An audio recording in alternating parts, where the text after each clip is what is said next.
first step in mounting the tires on the rims is to spray down the inside or back bead of the tire with a soapy water solution. Then spray the outer or front bead of the wheel with the same soapy water. Now place the wet bead of the tire on the wheel and work the bead of the tire around the rim until it drops onto the wheel. Using gravity helps this process a lot. It is helpful to do this on carpeting or some other soft surface so the back of the nice new rim doesn't get damaged. I then like to put the wheel and tire onto a towel-covered bucket.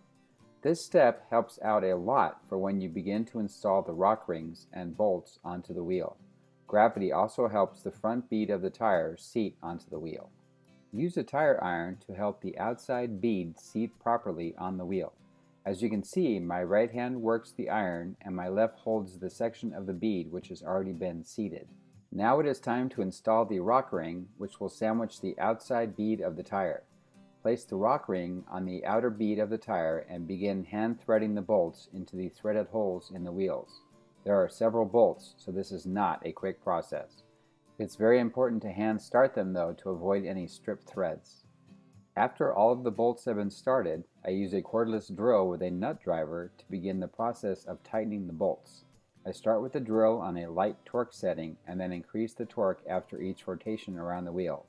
Pick a landmark on the wheel so you know when you have completed a rotation. I use the valve stem as a guide. You'll notice that since the wheel and tire are on the bucket, it is easy to rotate them around to access all of the bolts. If this were not the case, it would be quite a reach to the bolts on the far side. After getting things well underway with the drill, I switch to a torque wrench. I start with a 10-pound setting and then increase 5 pounds after each rotation until 25 foot-pounds is reached. It is important that the bolts are tightened gradually and consistently. After reaching the final tightness of 25 foot-pounds, I do a couple rotations with the torque wrench to make sure everything is consistently tight. As you can see, I have sped up this portion of the video quite a bit. If I didn't, it would be a really long video and you would probably fall asleep. As you can imagine, this is a lengthy process, which is why shops charge a lot of money to install tires on beadlock wheels if they do it at all. However, as you can see, the process is not all that difficult.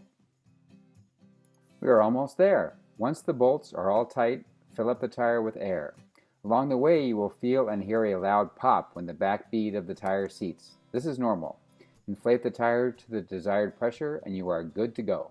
That's it! I am very happy with the looks and performance of these wheels. I love the ability to run very low tire pressures that true beadlock wheels afford. When I saw them at SEMA 2013, I was so excited and knew they were exactly what I wanted to have on my truck. Keep an eye on Allen Vision for other helpful installation videos. Thanks for watching.